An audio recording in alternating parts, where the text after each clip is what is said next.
Hi everyone, কেমন আছেন বন্ধুরা? আশা করি ভালো আছেন। শীতকালের সময় শুধু হাঁসের মাংস খেতে ইচ্ছে করে। একটু ভিন্নভাবে হাঁসের মাংস রান্না করব এখন।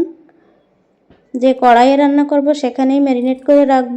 অল্প পরিমাণ মাংস ফ্রিজে ছিল, এর জন্য আর খুব বেশি করব না, সিম্পলভাবেই রান্না করব। সবসময় তো একরকম খাবার খেতে মন চায় না, এজন্য মাংস নিয়ে নিলাম। দুটো তেজপাতা, লবণ, শুকনো মরিচের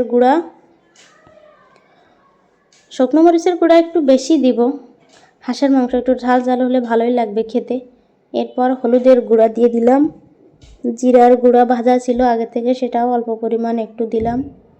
সরিষার তেল দিয়ে দিলাম একটু কম তেল দিয়ে রান্না করব, এটা বেশি তেল দিব না। একটা গোটা রসুন আস্ত দিলাম আর কয়েকটা রসুনের থেতলে করে দিয়ে দিয়েছি। আলু দিয়ে দিলাম কয়েক টুকরা। বাটা গরম মশলার পেস্ট, এটা আমার আগে থেকে করা ছিল, ফ্রিজ থেকে বের করে রেখে এটাই দিয়ে দিলাম। ভালোভাবে মাখিয়ে নিব। এভাবে ম্যারিনেট করে রান্না করলে মাংস খেতে খুবই ভালো লাগে, তবে ম্যারিনেটটা একটু বেশি সময় নিয়ে করবেন। 2 থেকে 5 মিনিট ধরে করলে ভালো হবে, তাহলে পুরো মশলাটা মাংসর ভিতরে ভালোভাবে ঢুকে যাবে। এরপরে হালকা একটু জল দিয়ে 1 থেকে 1.5 ঘন্টা ঢাকনা দিয়ে ঢেকে দিতে হবে। বেশিক্ষণ সময় নিয়ে ঢাকা থাকলে মাংসটা একটু স্বাদ অন্যরকম আসে। এখন রান্না শুরু করে দিলাম। গ্যাসটা অন করে দিলাম, দিয়ে একটু নেড়ে চেড়ে নিলাম। অল্প অল্প তাপে বেশিক্ষণ ধরে কষিয়ে রান্না করব। সুন্দর একটা ভাব চলে আসবে, উপর থেকে তেল তেলও ভাব চলে এসেছে। এভাবে কিছুক্ষণ কষিয়ে নিব। এ সময় কিন্তু বেশি নাড়াচাড়া করে দিতে হয়, অনেক সময় তলায় লেগে গেলে তো নষ্ট হয়ে যাবে, পুড়ে গেলে খাবারটাই পুরো স্বাদটাই চেঞ্জ হয়ে যায়, ভালো লাগে না খেতে। এজন্য এই দিকটা খেয়াল রাখতে হবে যাতে পুড়ে না যায়। আমার কষানো হয়ে এসেছে, দেখে পুরোই মনে হচ্ছে অসাধারণ হবে রান্নাটা। দেখতে থাকুন আপনারা।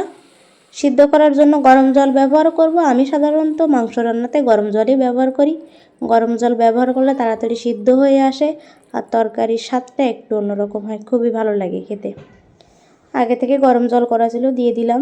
গ্যাসের তাপ বাড়িয়ে জল যখন ভালোভাবে ফুটে আসবে, এভাবে 10-15 মিনিট রান্না করলে মোটামুটি মাংস সিদ্ধ হয়ে এসেছে। এবার একটু পাতলা ঝোল আছে তো ভালো, এখনও মাংস পুরো ভাব এসে পারেনি। আরও কিছুক্ষণ রান্না করব। তাপটা বাড়িয়ে দিয়ে নাড়াচাড়া করে নিলাম। এখন আমার রান্না মোটামুটি হয়ে এসেছে, এখন নামিয়ে নিলাম। হাঁসের মাংসর সঙ্গে গরম ভাত দিয়ে খেতে অসাধারণ লাগে। আপনারা অবশ্যই এভাবে ট্রাই করে দেখতে পারেন, নিশ্চয়ই আপনাদেরও ভালো লাগবে। আমার ভিডিওটি ভালো লাগলে লাইক, কমেন্ট, শেয়ার করে পাশে থাকবেন। অনেক অনেক ধন্যবাদ রইল সকলকে।